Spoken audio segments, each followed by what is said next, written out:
Drop it!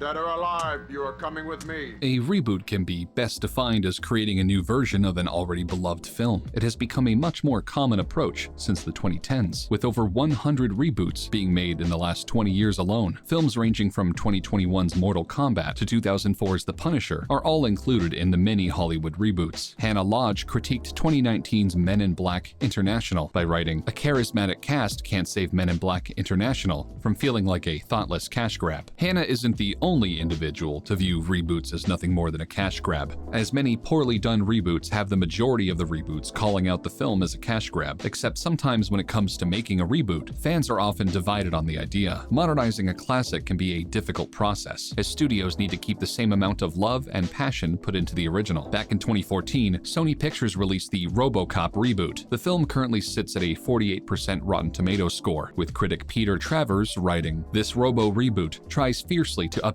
the satirical punch and stylistic perversity of Paul Verhoeven's 1987 original. It's a futile gesture." Robocop is just one of the many films to be rebooted over the years, but occasionally a reboot releases that is just as good or sometimes even better than the original, like 2011's Rise of the Planet of the Apes, which led to a trilogy with an average Rotten Tomatoes score of 89%. When it comes to making a reboot, 3 questions need to be asked. Why should a film be rebooted? How do you embrace the original? Why exactly should a film be rebooted if the original is so good? Instead of looking at the more poorly done reboots, it's best to look at the correctly done ones, specifically 2011's Rise of the Planet of the Apes, directed by Rupert Wyatt. The film was released a decade after the Tim Burton reboot in 2001 and has a 44% Rotten Tomatoes score. Rise of the Planet of the Apes takes the original 1968 film and builds upon it. 33 years had passed between the two films, so not only would the technology change in the reboot, but the entire world should change. Critic Sarah Michelle Fetters noted this by writing, "Somewhat shockingly, the modern interpretation of mankind's downfall is actually pretty darn good. Rise of the Planet of the Apes made itself known that the film has a purpose, as it brings the downfall of mankind and an uprising of intelligent life to the modern age and a new generation." The idea of modernizing a classic film is often the go-to reason for a reboot. Robocop, Child's Play, Scoob, and Power Rangers are just a few of the rebooted films that feature a strikingly similar plot to the original, with the only change being advanced technology. Tim Burton's Planet of the Apes falls into that category as well. The film takes the same plot as the original, with the only noticeable difference being the advanced visuals for the time and an updated time frame. Rise of the Planet of the Apes does the exact opposite, as it features a new and completely original story and characters. The sole similarity is the theme revolving around the downfall of mankind, but Rise of the Planet of the Apes expands upon this. This film was released during a time of medical advancements and testing on primates, so the plot could feel very real to those watching. What makes Rise of the Planet of the Apes so special is how the film took the premise of the original 1968 film and does something entirely different with it. A similar approach was taken with Jumanji, Welcome to the Jungle, which takes the concept of Robin Williams' classic and creates something different. The film not only replaces the board game with a video game, but features an entirely new group of characters and a story that feels like the original, yet is original. When the teenage characters get sucked into the video game, they become the opposite of their biggest insecurities. Jumanji, Welcome to the Jungle features a deep theme about moving beyond your insecurities and depression, which can be seen in Rise of the Planet of the Apes. So why exactly should a film be rebooted if the original is so good? The answer is, if you can expand the universe even more. Modernizing and advanced technology isn't enough to justify a reboot. The story needs to be original, but with the same concept and heart as the original. Now, how do you embrace the original film if you're supposed to do something original? You don't want to do too little to where the reboot feels like its own thing, or too much to where the reboot solely relies on the original film. Rise of the Planet of the Apes is the prime example of paying tribute and embracing the original film. A film deeply rooted in reality, unlike its predecessor, yet carries the same emotional triumphs. Comparing this to 2001's Planet of the Apes is a film that stays too close to the original to where the films feel the same. Critic Jeffrey Chen describes this best by writing, "Doesn't have the solidity of theme of the 1968 movie. Also, Burton's version seems to force an ending that is neither thoughtful nor effective." The Planet of the Apes franchise is one of the few to have been rebooted twice, and one of the only where one reboot is poor and the other is considered a masterpiece. When looking back at Tim Burton's Planet of the Apes. The film features the same story about an astronaut landing in a world where primates rule with the same group of characters, except for name changes. Despite the reports that Burton shot 8 different endings for the film, the chosen ending still feels oddly similar. A comparable conclusion can be drawn to 2009's Friday the 13th reboot, where it plays it safe instead of doing anything too unique with Jason Voorhees. The iconic slasher in this reboot tends to be a bit more stealthy, but is still killing a group of teens at camp. The trope of a reboot playing it too close to the original is a very common approach. 2022's Firestarter, 2015's Poltergeist, 2013's The Lone Ranger, and 2008's Punisher Warzone are just 4 cases of reboots playing it too safe by embracing the original entirely. Each of these films follows the same story as the original and keeps the same theme instead of expanding upon the story and characters. Expanding upon pre-existing characters is crucial to a reboot. An example of this is comparing Tobey Maguire's Spider-Man and Andrew Garfield's version. Garfield's iteration of Peter Parker goes beyond what Tobey Maguire did by featuring a similar yet different origin story, alongside a stronger romance and mystery element. Garfield's Spider-Man brings in more of his parents' disappearance into the story, which was something Maguire's skipped over entirely. Another case of expanding a character is Andy in the Child's Play reboot. The reboot featured a much more independent and older Andy, who uses hearing aids but still maintains a strong social life, unlike the original film's character. Even Batman, who had 6 live-action film actors, has managed to bring something unique and expand the character. 2022's The Batman features Batman as someone who dislikes his alter ego of Bruce Wayne and is much more detective-focused, unlike the 1989 Batman film. Deciding a film's quality is a subjective topic that can be impossible to agree on, yet an overall critic and audience score can help determine this. Tim Burton's Planet of the Apes has a 44% critic score and a 27% audience score on Rotten Tomatoes, with both camps agreeing on the film's poor plot and characters. As discussed prior, this reboot fails to be interesting, as it takes what worked in the original and doesn't go beyond that. 2014's Robocop is another case of a poorly received reboot, with a 48% critic score that doesn't go beyond the original. This film shares equal complaints regarding its failure to be interesting. Now, what about good reboots? Rise of the Planet of the Apes, Dune, and Casino Royale are just 3 cases of reboots that are not only well received, but go beyond what the original film created. 1967's Casino Royale and 2006's Casino Royale are 2 different films, with the latter taking a much more gritty approach, rather than the satirical element of the original. The 2006 version portrays James Bond as a character driven by his mission, and will use any means necessary to complete this, an opposite portrayal of his 1967 counterpart, who relies heavily on gags and one-liners. The reboot also marks the reinvention of James Bond as a serious character, rather than a comedic one, which has now become synonymous with the character. But just because of the success of a gritty James Bond doesn't mean that a successful reboot needs to be serious. 2017's Power Rangers took the characters on a much more serious route, rather than what they have been known for since 1993. While some older fans appreciated the change in tone, the majority weren't fans of the drastic change. The lesson learned when it comes to gritty reboots is to not change the film so much that it's not recognizable, but enough to where it feels different. In every version of a good reboot, the most important thing is the characters. Rise of the Planet of the Apes, Dune, and Casino Royale all have memorable characters, whether it's Caesar, Paul Atreides, or James Bond. Each of these characters, alongside their supporting cast, expanded the mythos of their story in ways the original couldn't. Other reboots like Mad Max Fury Road and True Grit are considered incredible for their memorable characters and a driven plot. What separates a good reboot from a bad one is whether the reboot goes beyond the original, but not too far to where it's unrecognizable. The art of the reboot is a tricky subject. The 3 major questions about a reboot have to be tied together to properly understand how to make a good reboot. A film should only be rebooted to bring new life to the film